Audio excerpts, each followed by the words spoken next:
যুবকদের ছাত্রছাত্রীদের ভবিষ্যতের উপর বুলডোজার চালিয়ে দিয়ে নরেন্দ্র মোদীর সরকার আর নরেন্দ্র মোদীর নেতৃত্বাধীন যে এনডিএ সরকার ক্রমাগত তারা উল্লাস করে যাচ্ছে।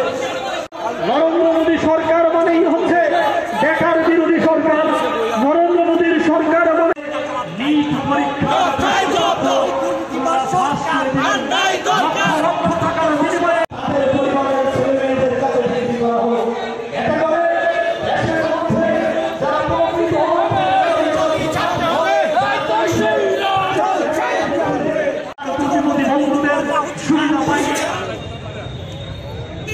নিটের প্রশ্নপত্র ফাঁস নিয়ে যখন খবর বেরিয়ে আসে, সারা ভারতবর্ষ জুড়ে জাতীয় কংগ্রেস আর শাখা সংগঠন যুব কংগ্রেস এনএসইউআই প্রতিবাদ মুখর হন এবং আমাদের রাজ্যেও এই ইস্যুকে কেন্দ্র করে যুব কংগ্রেস প্রথমে মাঠে অবতীর্ণ হয় তার বিরুদ্ধে।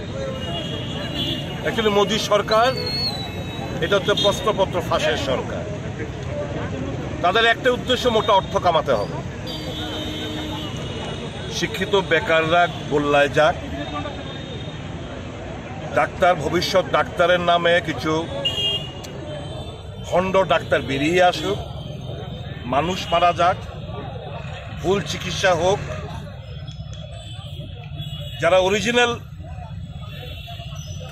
স্থান আধিকারিক যারা করার কথা ছিল তাদেরকে পেছনে ঠেলে দিয়ে যারা টাকা দিতে পেরেছে এবং এই প্রশ্নপত্রগুলো যারা পেয়েছে তারা দেখেছেন তারা বিশাল নাম্বার পেয়েছে। কেউ কেউ তো 720 মধ্যে 720, এবং বহু ঘটনা হয়েছে যারা 720 পেয়েছে ঠিকই নিতে, কিন্তু 12-এ তারা ফেল হয়েছে। তাদের সায়েন্স গ্রুপে দেখলে ফেল। এই সমস্ত ছাত্রছাত্রীরা তারা সুযোগ পেয়ে যাচ্ছে। অন্ধকারে কানাগুলিতে ঠেলে দিতে ইচ্ছুক শিক্ষিত বেকার সমাজকে মোদী সরকার, এটা আমরা হতে দেব না। মোদী সরকার গত 7 বছরে দেশ জুড়ে 70টির মতো প্রশ্নপত্র ফাঁসের ঘটনা ঘটেছে। আপনারা বলুন একটা দৃষ্টান্ত দিন যেখানে কারুর কনভিকশন হয়েছে, কারুর সাজা হয়েছে। মানুষের মেমোরি শর্ট লিভড। একের পর এক দেশ জুড়ে বিভিন্ন রাজ্যে ঘটনাগুলো ঘটে যাচ্ছে। কোথায় সরকার?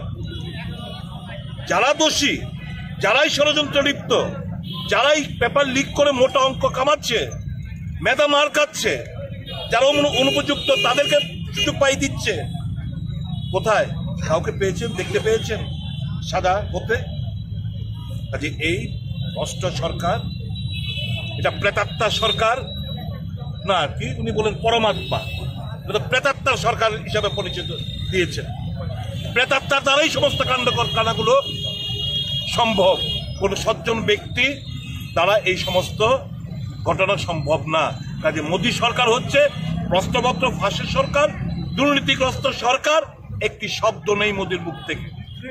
আমরা জাতীয় কংগ্রেসের তরফ থেকে, ত্রিপুরা প্রদেশ কংগ্রেস শাখার তরফ থেকে আমরা দাবি জানাচ্ছি, অবিলম্বে এই অপদার্থ শিক্ষামন্ত্রী এমএচআরডি মিনিস্টারের পদত্যাগ করতে হবে এবং এই সম্পূর্ণ প্রক্রিয়া বাতিল করে নতুনভাবে পরীক্ষার মাধ্যমে যারা মেধাবী ছাত্রছাত্রীরা তারা যেন সুযোগ পায়। আপনারা দেখেছেন এই ঘটনা ঘটতে না ঘটতে ইউজিসির নেট পরীক্ষার বাতিল করতে হয়েছে, মানে ওখানেও প্রশ্নপত্র ফাঁস হয়েছে, ওখানেও দুর্নীতির ব্যাপার ঘটেছে। চলছেটা কি সারা দেশ জুড়ে? এর জন্য মানুষ ভোট। তাদের কাছে একটাই, তাদের কাছে কোন বেকার ফেকার ছেড়ে দিন, শিক্ষা ছেড়ে দিন, স্বাস্থ্য টেস্ট ছেড়ে দিন, অনলি 1 পয়েন্ট প্রোগ্রাম। টাকা উপার্জন হচ্ছে এদের মূলত তাদের ঘৃণা জানাই, ঘৃণা বর্ষাই দেশব্যাপী যুবক সম্প্রদায়ের তরফ থেকে।